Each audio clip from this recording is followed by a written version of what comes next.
மொத்த குடும்பமும் மாப்பிள மாதிரி ரெடியாவற இந்த கல்யாணம் ராம்ராஜ் கல்யாணம். Your dream plot awaits for you at OMR, ECR and GST with Nama Family Group. Holidays nale adu namma GT Holidays da, South India's #1 travel brand.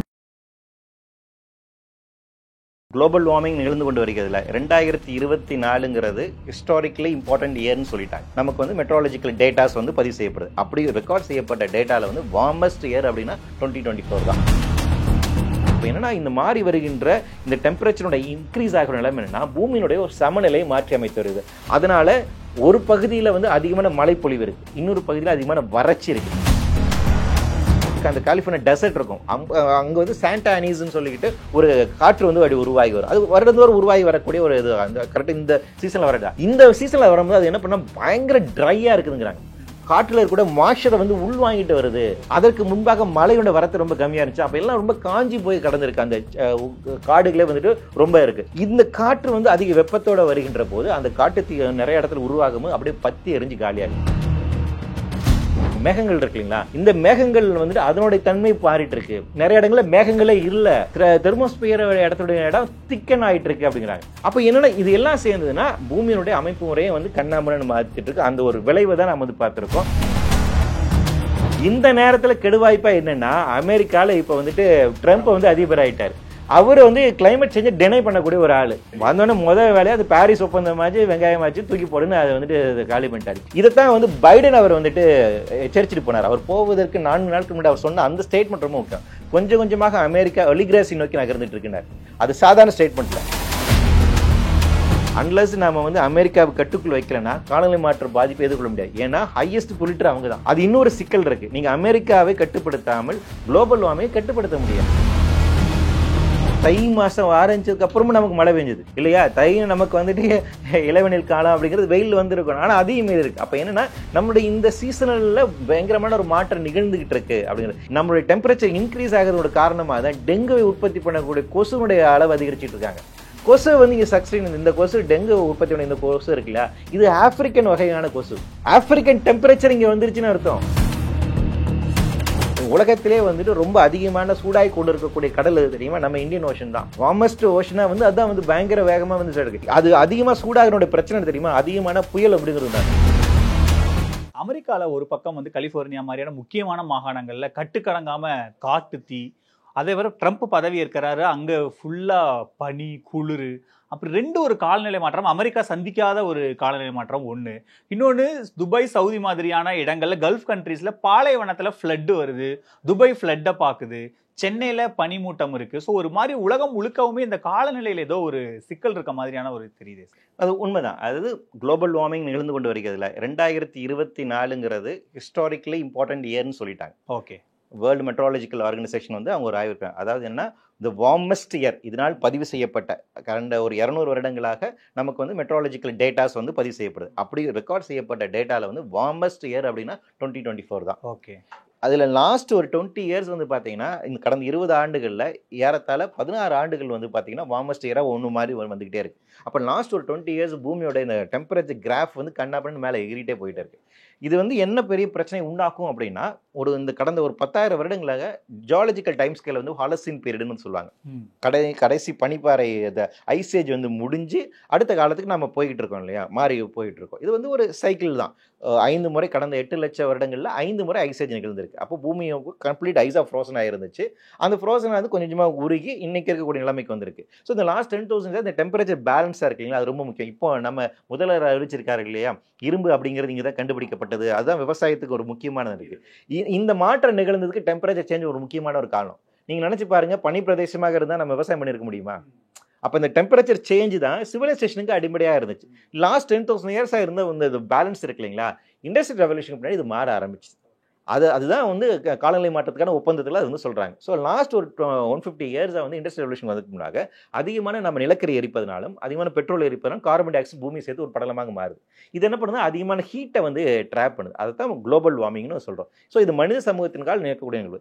இந்த global warming என்ன பண்ணுதுன்னா, இது நாள் வரைக்கும் இருக்கக்கூடிய இப்போ ஆடி பட்டம் தேடி விதைக்கணும்னு நம்ம சொல்லுவோம். புரட்டாசி வெயில் ஆளை புரட்டி போடும் அப்படின்னு நம்ம நிறைய வந்து கேட்கிறோம். கார்த்திகை மாதம் வந்து ஐப்பசி வந்துட்டு உங்களுக்கு கனமழை, சாரி கார்த்திகை வந்து கனமழை, ஐப்பசி அடமலைன்னு நம்ம சொல்ல முடியாது. இப்படி ஒவ்வொரு காலகட்டத்திலும் என்ன இருக்கும் அப்படின்னு அந்த சீசனை வந்து நமக்கு அனுமானித்து வச்சிருக்கோம். இப்போ அந்த சீசன்லாம் இதுதான் வருங்கிறது இருக்குல்ல, இது இன்னைக்கு பிறழ்வ மாறி இருக்கு. வெயிலா எக்ஸ்ட்ரீமாக போகுது, புயலா அது ஒரு எக்ஸ்ட்ரீமாக போகுது. புயலுடைய தன்மையாக நமக்கு இன்னும் மாறுது, வெயிலுடைய தன்மை மாறுது, குளிருடைய தன்மை வந்து அப்படிங்கிறது மாறுது. இந்த மாற்றங்கள் நிகழ்ந்து இதைத்தான் காலநிலை மாற்றம் அப்படிங்கிறோம். அப்போ என்னன்னா இந்த மாறி வருகின்ற இந்த டெம்பரேச்சருடைய இன்க்ரீஸ் ஆகிற நிலைமை என்னன்னா பூமியினுடைய ஒரு சமநிலையை மாற்றி அமைத்து வருது. அதனால ஒரு பகுதியில் வந்து அதிகமான மழைப்பொழிவு இருக்குது, இன்னொரு பகுதியில் அதிகமான வறட்சி இருக்குது. சைனாவில் வந்து அப்படி நடந்ததை வந்து நம்ம வந்து பார்த்தோம். இப்போ அமெரிக்காவில் வந்து ஆப்ஸ் மழை இருக்கு இல்லையா, அதுக்கு இந்த பக்கம் அதிகமான பனி கொட்டுது, இந்த பக்கம் பார்த்தீங்கன்னா அதிகமான ஹீட் இருக்குது. இந்த பக்கம் கலிஃபோர்னியா டிஸ்ட்ரிக்ட்ல வந்து பார்த்தீங்கன்னா உங்களுக்கு அந்த கலிஃபோர்னியா டெசர்ட் இருக்கும். அங்கே வந்து சாண்டா அனீஸ்ன்னு சொல்லிக்கிட்டு ஒரு காற்று வந்து அப்படி உருவாகி வரும். அது வருடந்தோறும் உருவாகி வரக்கூடிய ஒரு இது. அந்த கரெக்டாக இந்த சீசனில் வரதா, இந்த சீசனில் வரும்போது அது என்ன பண்ணால் பயங்கர ட்ரையாக இருக்குதுங்கிறாங்க. காற்றில் இருக்கக்கூட மாய்ச்சரை வந்து உள்வாங்கிட்டு வருது. அதற்கு முன்பாக மழையோட வரத்து ரொம்ப கம்மியாக இருந்துச்சு. அப்போ எல்லாம் ரொம்ப காஞ்சி போய் கடந்திருக்கு, அந்த காடுகளே வந்துட்டு ரொம்ப இருக்குது. இந்த காற்று வந்து அதிக வெப்பத்தோடு வருகின்ற போது அந்த காட்டு நிறைய இடத்துல உருவாகும் போது அப்படியே பத்தி எரிஞ்சு காலியாகுது. நீங்கள் சொன்ன மாதிரி மிடில் ஈஸ்ட்டில் வந்து இருக்கக்கூடிய, மிடில் ஈஸ்ட்டில் வந்து போனோன்னா போன வருஷம் ஹஜ் பயணத்தின் போது 1100 பேர் ஒரே நாள் இறந்து போனாங்க அதிகமான வெப்பத்தின் காரணமாக. இன்னொரு பார்த்தீங்கன்னா சரவண பாலைவனத்தில் வந்து நமக்கு வந்து பனிப்பொழிவு அப்படிங்கிறது இருக்குது. அப்போ என்னென்னா எதிர்பாராத இடத்துல எதிர்பாராத நிகழ்வுகளை வந்து காலநிலை மாற்றம் செய்து கொண்டு இருக்குது. அப்போ என்ன பூமியினுடைய அமைப்பு முறை மாறிட்டு இருக்கு இல்லைங்களா. அதனால் அதாவது இந்த பயோஸ்பியரோட இன்டெகிரிட்டின்னு சொல்லுவோம். அதாவது எப்படி சொல்லுவாங்கன்னா இப்போ வந்து nothing is absolute everything is ரிலேட்டடுங்கிற ஐன்ஸ்டீனோட தியரி இருக்குங்களா. அதன்படி வெதர் அப்படிங்கிறது பார்த்தீங்கன்னா ஒன்றை ஒன்று சார்ந்து தான் இருக்கிறது, இது தனித்து இயங்குவதே இல்லை. Living things and non living things, biogeochemical process, இது சேர்ந்தது தான் நம்மளுடைய வெதர். இப்போ இந்த பயோஜியோ கெமிக்கல் ப்ராசஸில் நிறைய மாற்றங்கள் நிகழ்ந்துட்டு வருது. ஒரு ஆய்வு வந்து என்ன சொல்கிறாங்கன்னா நம்ம மழை இது மேகங்கள் இருக்கு இல்லைங்களா, இந்த மேகங்கள் வந்துட்டு அதனுடைய தன்மை மாறிட்டு இருக்கு. நிறைய இடங்களில் மேகங்களே இல்லை, ரொம்ப ஹைட்டில் இருக்கக்கூடிய மேகங்கள் தான் இருக்க விட குறைவான உயரத்தில் இருக்கக்கூடிய மேகங்கள் இல்லாமல், அதனால அதிகமாக ஹீட் ஆகிட்டு இருக்கிறாங்க. தெர்மோஸ்பியர் இடத்துடைய இடம் திக்கன் ஆகிட்டு இருக்கு அப்படிங்கிறாங்க. அப்போ என்னென்னா இது எல்லாம் சேர்ந்ததுன்னா பூமியினுடைய அமைப்பு முறையை வந்து கண்ணாமரன்னு மாற்றிட்டு இருக்கு. அந்த ஒரு விளைவை தான் நம்ம வந்து பார்த்துருக்கோம். இந்த நேரத்தில் கெடுவாய்ப்பாக என்னென்னா அமெரிக்காவில் இப்போ வந்துட்டு ட்ரம்ப் வந்து அதிபர் ஆகிட்டார். அவர் வந்து கிளைமேட் சேஞ்சை டினை பண்ணக்கூடிய ஒரு ஆள். வந்தோடனே முதல் வேலையை அது பாரிஸ் ஒப்பந்தமாச்சு வெங்காயமாச்சு தூக்கி போடுன்னு அதை வந்துட்டு காலி பண்ணிட்டார். இப்போ அதுதான் பெரிய. அதோட அவர் நிறுத்தலை. அவர் என்ன சொல்றாரு, we are going to drill babyங்கிறாரு. அதிகமாக புதுசாக எண்ணெய் கிணறுகளே நாங்கள் எடுப்போம் கொண்டு வருவோங்கிறாங்க. அப்போ எண்ணெய் ஆயில் அண்ட் கேஸ் லாபி திருப்பி உள்ள வருது. திருப்பி நீங்கள் அதிகமாக எண்ணெய் எடுக்கிறீங்க அப்படின்னா கார்பன் டை ஆக்சைடு அதிகமாக அதோட வெளிப்பட்டு இருக்கும். அதோட இன்னொன்று சொல்கிறாரு, கடந்த காலங்களில் இருந்து எலக்ட்ரிக் வெஹிக்கிள் வெஹிக்கிள் அந்த பாலிசி இருக்குல்ல அதை விட்ரா பண்ணுறேங்கிறாரு. பெட்ரோல் வாங்கினா நீங்கள் வேணும்னா பயன்படுத்திக்கலாம், இல்லைனா இல்லை அப்படின்றாரு. கண்டிப்பாக எல்லாம் ஈவிக்கு மாறணுங்கிறது இருக்குல்ல, அதை நான் பண்ண மாட்டேங்கிறாரு. கிரீன் டீல் அவங்க கொண்டு வந்து அதை எல்லாத்தையும் நிறையா இருக்குது அப்படின்னா பயங்கரமாக விப்பினார். இதைத்தான் வந்து பைடன் அவர் வந்துட்டு எச்சரிச்சுட்டு போனார். அவர் போவதற்கு 4 நாட்கள் முன்னாடி அவர் சொன்ன அந்த ஸ்டேட்மெண்ட் ரொம்ப முக்கியம். கொஞ்சம் கொஞ்சமாக அமெரிக்கா ஒலிகிராசி நோக்கி நகர்ந்துட்டு இருக்கிறார். அது சாதாரண ஸ்டேட்மெண்ட்ல ஒரு தனிநபர்களாக நம்ம அமெரிக்கா விமர்சிக்கக்கூடிய நிறைய நபர்கள் அந்த வாதங்களை வைப்பாங்க. அமெரிக்காங்கிறது பணக்காரர்கள் கட்டுப்படுத்தக்கூடிய ஒரு நாடாக மாறிக்கொண்டு வருகிறது அப்படின்னு நம்ம நிறைய பேர் சொல்லியிருப்போம். ஆனா ஒரு அவுட் கோயிங் பிரசிடென்ட் வந்து சொல்றாரு, ஒரு 4 பெரிய பணக்காரங்க தான்ப்பா இந்த நாட்டை கட்டுப்படுத்துறாங்க. அதுக்கேற்ற மாதிரி வந்துட்டு நம்ம எலன் மாஸ்க் இவங்கெல்லாம் வராங்க. அப்போ சோஷியல் மீடியாவிலேருந்து வரக்கூடிய டிஸ்இன்ஃபர்மேஷன் இருக்கு இல்லையா, அது கிளைமேட் கிரைசிஸ் அதிகரிக்கணுங்கிறது சேர்த்து சொல்றாரு. ஏன்னா கிளைமேட் சேஞ்சை டினை பண்ணுற மாதிரி இருக்கக்கூடிய இன்ஃபர்மேஷன்ஸ் இவங்களாம் டம்ப் பண்ணுவாங்க. ஸோ எதிர்கால சங்கதிகளுக்கே ஆபத்தை உருவாக்கணும். அன்லஸ் நம்ம வந்து அமெரிக்காவை கட்டுக்குள் வைக்கலன்னா காலநிலை மாற்ற பாதிப்பை எதிர்கொள்ள முடியாது. ஏன்னா ஹையஸ்ட் பொலிட்டர் அவங்க தான். அது இன்னொரு சிக்கல் இருக்கு. நீங்க அமெரிக்காவை கட்டுப்படுத்தாமல் குளோபல் வார்மிங்கை கட்டுப்படுத்த முடியாது. ஆனா ஒரு பக்கம் நீங்க சொல்ற மாதிரி காட்டுத்தீ, இன்னொரு பக்கம் பனி, இது எல்லாம் ட்ரம்ப் ஒரு அதிபர்னா அங்க அந்த சூழல் எல்லாம் அறிந்தவர் தான். அந்த மாகாணத்துல என்ன நடக்குது எல்லாமே அவருக்கு தெரியும். தெரிஞ்சுதான் ஒரு பாரிஸ் ஒப்பந்தத்துல இருந்து வெளியே வராரு.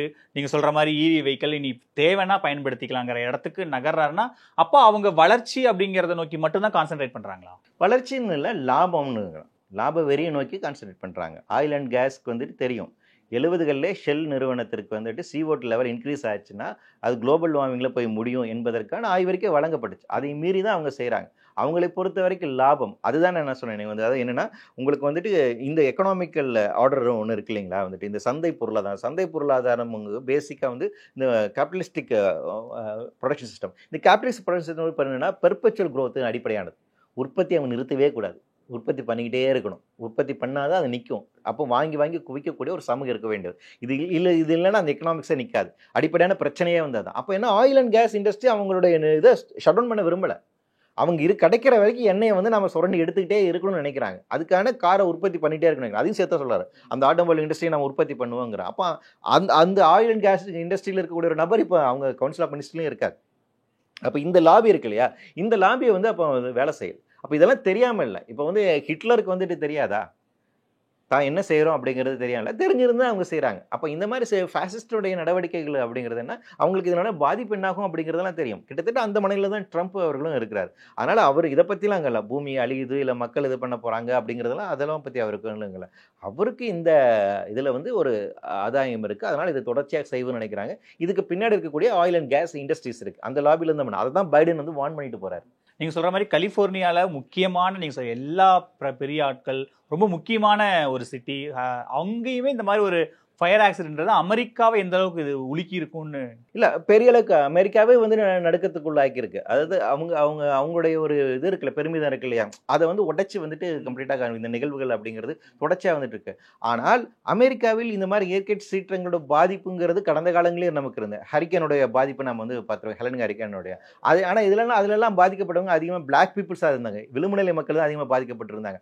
ஆனால் இந்த இதுக்கு காட்டுத்தீ அப்படிங்கிறது இருக்குல்ல, பெரிய பணம் படைத்தவர்கள் எல்லாம், பெரிய ஹாலிவுட் ஸ்டார்ஸ் எல்லாம், அந்த மெல் கிப்சனுடைய வீடெல்லாம் நிறைய போச்சு அப்படின்னு அவர் பேசினார். அதனால ஸோ அதுதான் இப்போ அவங்கள வந்து அதிர்ச்சிக்குள்ளாக இருக்கு. அப்போ இப்போ நோபடி சேஃப் அப்படிங்கிற இடத்துக்கு அவங்க இப்போ தான் வந்திருக்காங்க. நாம் ஒரு சேஃபாக இருக்கிறோம் அப்படின்னு. டிகாப்ரியன் ஒரு படம் வந்துச்சுல, டோன்ட் லுக் அப் அப்படிங்கிறது தான். அதாவது என்னென்னா, நமக்கு ஒன்றும் பண்ணாது, இவங்க தான் ஒரு பிரச்சனை அப்படிங்கிற ஒரு மனநிலையில் இருக்கிறீங்களா, ஏதோ ஒரு இடத்துல நாம பார்த்துக்கலாம்ப்பா அப்படிங்கிறது இருக்குங்களா. அப்படி அல்ல, காலநிலை மாற்ற பாதிப்பிலிருந்து தப்பித்துக் கொள்வதற்கான வாய்ப்பு அப்படிங்கிறது எல்லோருக்கும் இருக்க போகிறதில்லை. எல்லாரும் ஏதோ ஒரு இடத்துல நெருக்கடி இது பண்ண போகிறோம். ஆனால் நமக்கு இருக்கக்கூடிய வசதி வாய்ப்புகள், நீங்கள் என்ன அதிகாரத்தில் இருக்குன்னு வச்சு கூடுதலாக தப்பிப்புக்கான ப்ராபபிலிட்டி இருக்கலாம். ஆனால் ஆபத்து அப்படிங்கிறது நிச்சயமாக இருக்குது அப்படிங்கிறதா இது வந்து உணர்த்தி இருக்கு. சரி, இப்போ அது மட்டும் இல்லாமல் இப்போ இந்த ஆண்டுகளில் இங்கே தமிழ்நாட்டிலையுமே கடும் பனி வந்து ஊட்டியில் சொல்கிறாங்க, சில இடத்துல பனி ஃப்ரோசனாக இருக்குங்கிற மாதிரிலாம் சொல்கிறாங்க. கொடைக்கானலில் கடும் பனி, சென்னையில் அதிகாலையில் பனிமூட்டம் இருக்கும்னு வானிலை மையம் நேற்று கூட சொல்கிறாங்க. இது எப்பவும் பார்க்காத மாதிரியான ஒரு காட்சியா, இல்லை இது ரொம்ப இயல்பு தானா? இல்லை, அதிகரிச்சுட்டே போயிருக்கு. லாஸ்ட் ஒரு 10 to 15 இயர்ஸாகவே இந்த ஒரு மாற்றம் நிகழ்ந்துருக்கு. நீங்கள் கடந்த காலங்களில் இருந்த மாதிரி நமக்கு மார்கழி குளிர் இருக்கா? நம்ம இந்த தமிழ் மாதங்களோட நீங்கள் அதை ஒற்றி பார்த்தீங்கன்னா உங்களுக்கு வந்துட்டு புரியுது. ஏன்னா கரெக்டாக ஆமாம், நமக்கு அந்த புரட்டாசி முடிஞ்சு ஐப்பசி நமக்கு மழை ஆரம்பிக்கணும். கரெக்டாக அந்த புரட்டாசி வரைக்கும் வெயில் இருந்துச்சு இல்லைங்களா. அந்த புரட்டாசி மாதம் வெயிலுங்கிறது அது வரைக்கும் நமக்கு பயங்கரமாக தான் இருந்துச்சு. அதுக்கப்புறம் ஐப்பசி ஆரம்பிக்கும் போது மழை அப்படிங்கிறது நமக்கு வருது. ஐப்பசி கார்த்திகை அப்படிங்கிற மழை இருக்கா. அதுக்கப்புறம் மார்கழி குளிர் அப்படிங்கிறது நமக்கு இருக்குது.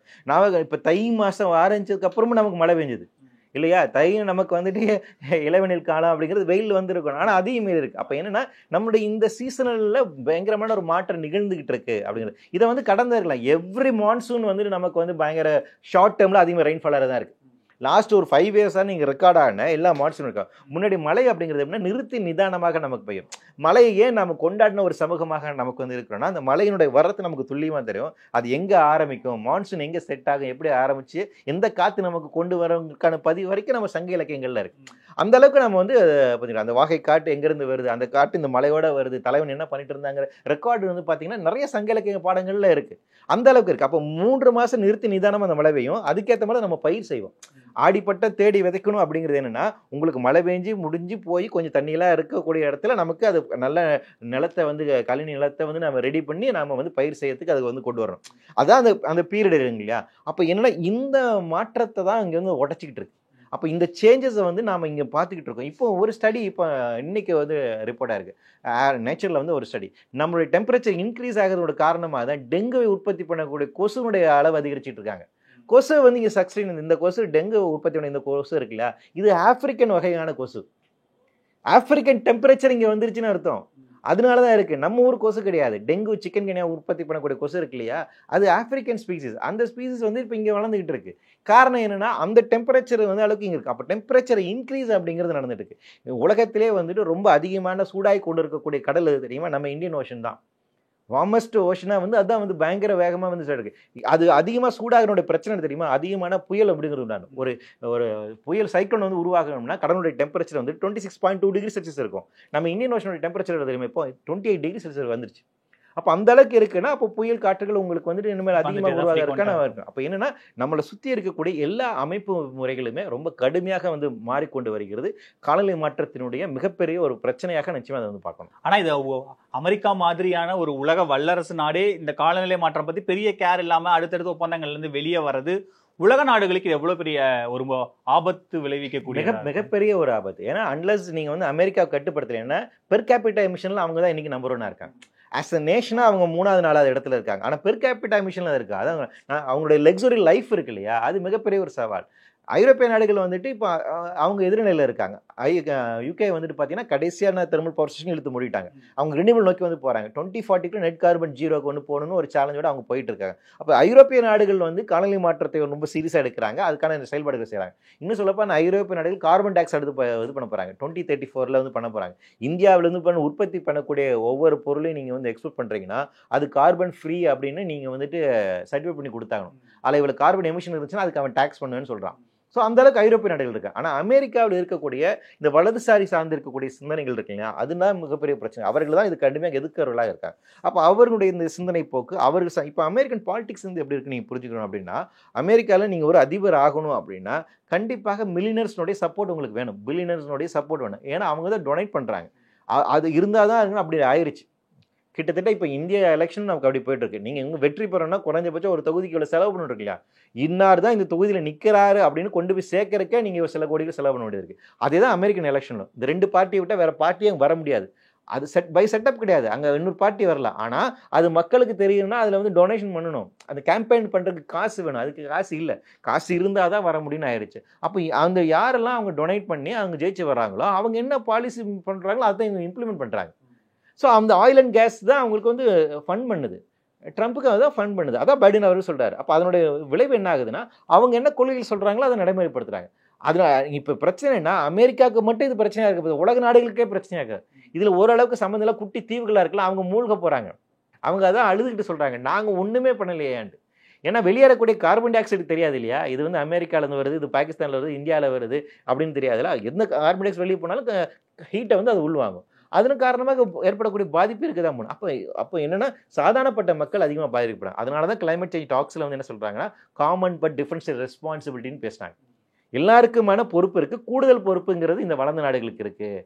அப்போ இந்தியாவுக்கு போன்ற 3ஆம் நாடுகளுக்கு தேவையான கடன் காசு கொடுக்கணும், இந்த கிளைமேட் ஃபண்டு கொடுக்கணுங்கிறாங்க, டெக்னாலஜி கொடுக்கணும். நாம் வந்து $1 ட்ரில்லியன் கேட்டோம் போனதில். இப்போ வந்து பெப்பன்னு சொல்லிட்டு அவர் வெளியே போயிட்டார். நம்ம $1 பில்லியன் கொடுக்கணும்னு சொல்லிட்டு இருந்தார். கடைசி $1 ட்ரில்லியன் வந்து கேட்டோம், இப்போ கிடையாது. அதோட WHO வெளியேறாரு. ஏன்னா இந்த சைனாவுடைய கோவிட் தொடர்பாகுதுன்னு அவர் ஏற்றுக்கிட்ட மாதிரி வந்து WHO வந்து பேசலை, அந்த வாய்ஸில் பேசலான்னு சொல்கிறார். இது எல்லாமே ரொம்ப பிற்போக்குத்தனமான ஒரு விஷயங்கள். இன்னைக்கு உலக நாடுகள்லாம் ஒருங்கிணைந்து நாம் உலக அளவில் செயல்படும் ஒரு காலகட்டத்தில் அமெரிக்கா போன்ற ஒரு முக்கியமான நாடு இதில் வந்து வெளியேறுவது என்பது மிக மிக வந்து பிரச்சனைக்குரியது. இதெல்லாம் என்ன விளைவுகள் உண்டாக்குனா, இப்போ ஐக்கிய நாடுகள் சபை ஏற்கனவே வந்து பார்த்தீங்கன்னா பெரிய அளவுக்கு அது வலு இல்லாமல் போயிட்டு இருக்கு. ஐக்கிய நாடுகளோட சபை கீழாக இருக்கக்கூடியது தான் இந்த கிளைமேட் டாக்ஸ், இந்த இதெல்லாமே WHO இதெல்லாமே வருது. அப்போ அதுக்கெல்லாம் பவர்ஸ் இல்லாமல் போகுதுன்னா இதுக்கு ஆல்டர்னேட்டிவாக இருக்குது பார்த்தீங்களா, இவங்களோட G20 WTO அது இன்னும் பயங்கர வலுவாக மாறும். அப்போ என்னன்னா திருப்பியும் எது மையமாக வரும்னா எக்கனாமிக்ஸ் தான் மையமாக வரும். இந்த எக்கனாமிக்கல் ஆக்டிவிட்டிஸ் என்ன தேவையோ அதுக்கேற்ற மாதிரி வேலைகளை நீங்கள் செய்யுங்கன்னு பார்ப்பாங்களே ஒழிய எக்காலஜியை எப்படி கன்சர்வ் பண்ணணும், அதை எப்படி ப்ரொடெக்ட் பண்ணணும் அப்படிங்கிறது பின்னாடி நோக்கி போயிடும். இப்போ இது என்னன்னா கடந்த ஒரு 30 ஆண்டுகளாக நாம் முன்னெடுத்து வந்திருக்கக்கூடிய ஒரு செயல்பாடுகளா அது எல்லாமே பின்னாடி போகும். இது வந்து இன்னைக்கு நேரத்தில் நடக்கல. இவருக்கு முன்னாடி புஷ் இதை தான் பண்ணார்.